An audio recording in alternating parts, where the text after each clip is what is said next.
Hello students, this is second video in unit 8 and before I explain about fertilization, I do want all of you to watch this YouTube video by Armando.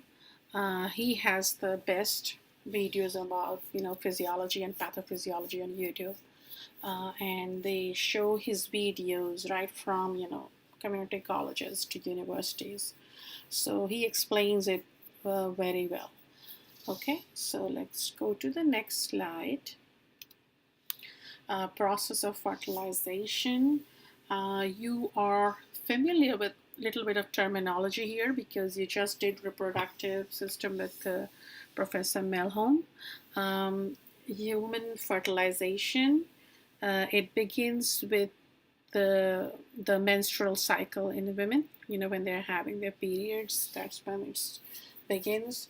And for our purpose of this course, as I mentioned earlier, when we were doing the Nagel's rule, we are referring always to 28 days of menstrual cycle. And the menstrual cycle is preparing the body for fertilization. Halfway through this cycle, egg cell is released or ovulated into the fallopian tube. And don't ask me what is fallopian tube, please. Now, when intercourse happens, then it's estimated around millions of sperms in a single ejaculation. They start the journey of reaching the fallopian tube to fertilize the egg.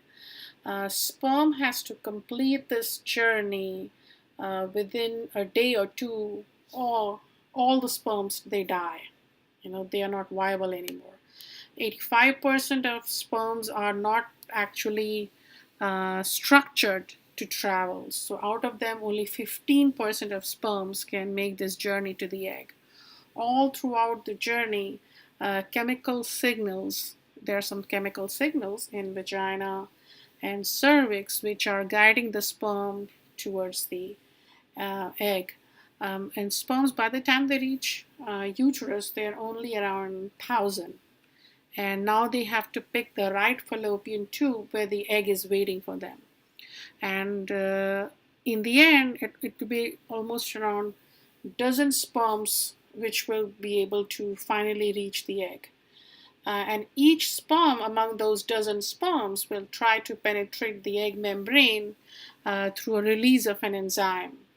And as soon as fertilization happens, a little kind of sacs will fill the space surrounding the egg, and that one sperm which has fertilized the egg will continue the process, and that remaining 11 sperms will die. And when they are in the process of fertilization, you see there's in the picture there's the pink ball. It's actually showing you the wall of an egg cell, and that the outer cell, the membrane, is called zona pellucida, and it is very tough. And to penetrate that, sperms have to work very hard. And the top of the sperm's head is called acrosomes. And what capacitation is like, there is some kind of a maturation in sperms, their head. Before this, starting the process of journey of reaching the egg cell, before that, most of the sperms are kind of a little straight. As soon as this journey starts, their head, they mature, and their heads kind of becomes a little, curvy or bendy, so they can travel easily, from the long process of, vagina, cervix, and all the inner pathway to reach the fallopian tube. So that kind of change happens. And then all this, when it's happening, when they both meet, the egg cell, the sperms, they both meet, and then they form something called the zygote. And if you see the next slide, let's go to the next slide. It shows you, how there is an ovary, and then ovary, ovulation has happened, and then along this curvy, you know, pathway which has some finger-like projections, the along this curvy pathway, the fertilized egg will travel all the way through that part called ampulla, and it will travel through that pathway till it will come and reach the wall of the uterus. So there is a proper pathway, and between this pathway, in this pathway, a lot of things would be happening to this zygote. And when so in this picture you see that they are kind of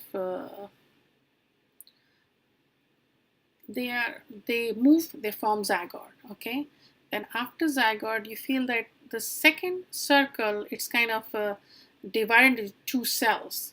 So it's going through a mitotic phase, which is like a cell is differentiating into two cells without actually increasing the size of the overall cell.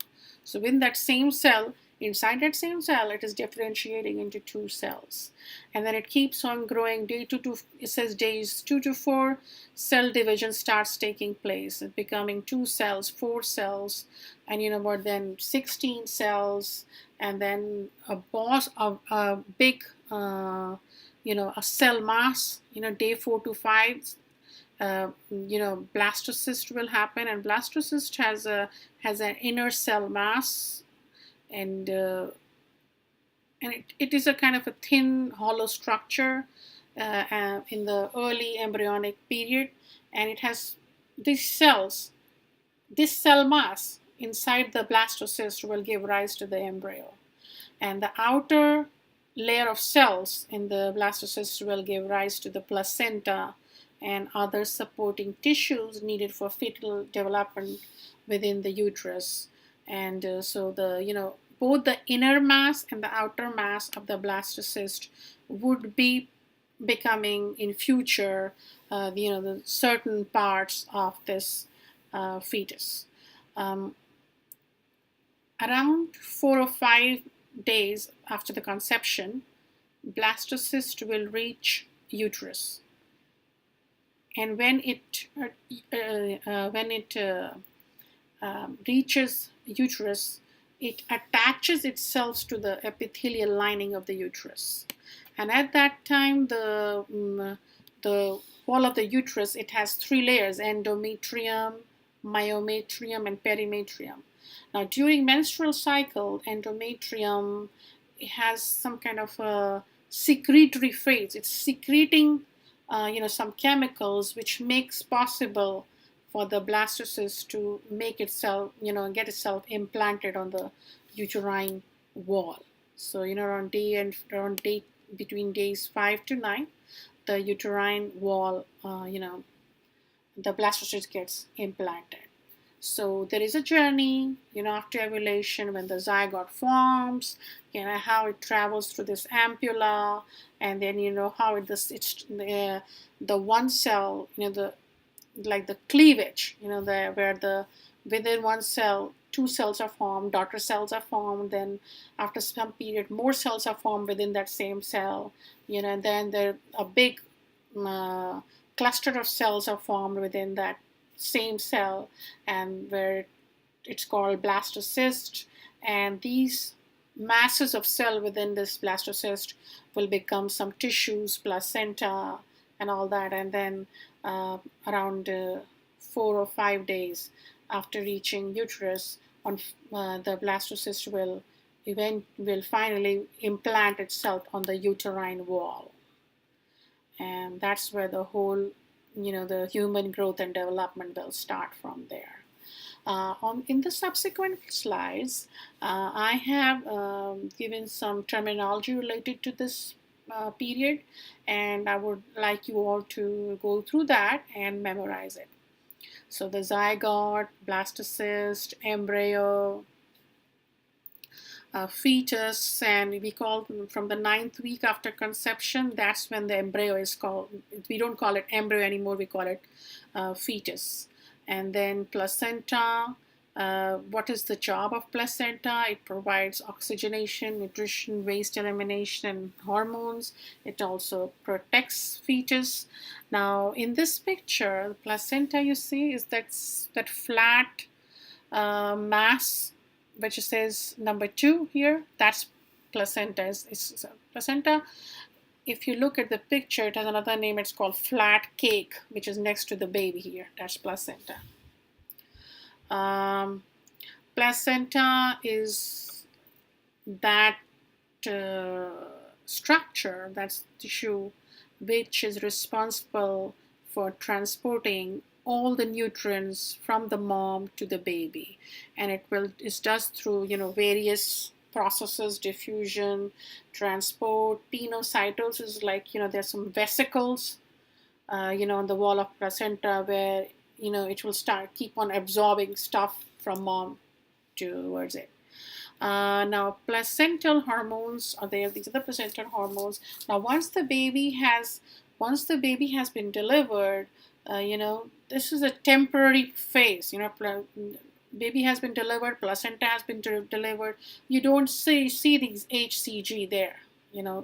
So that particular pregnancy hormones will disappear once the baby has been delivered. Then you have umbilical cord.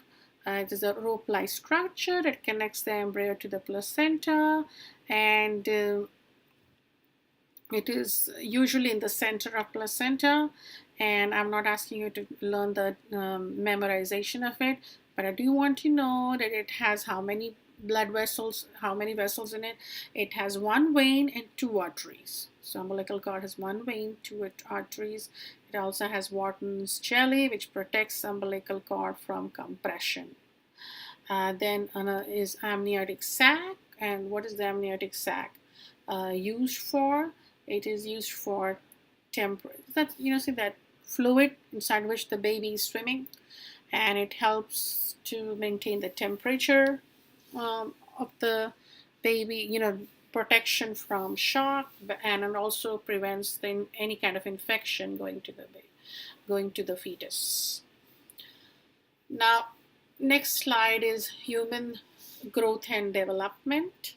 Now, human growth and development, I wanted to do all this from the book, and I might give you, I think I have a handout based on different weeks, which I made from book and everything, and that handout I will give you all in the classroom, okay, which is based on all the weeks, and I did show you all during the class the page numbers where they are talking about the fetal development based on the weeks. So I will stop here because I want to start the human growth and development part in a different video. Okay, thank you.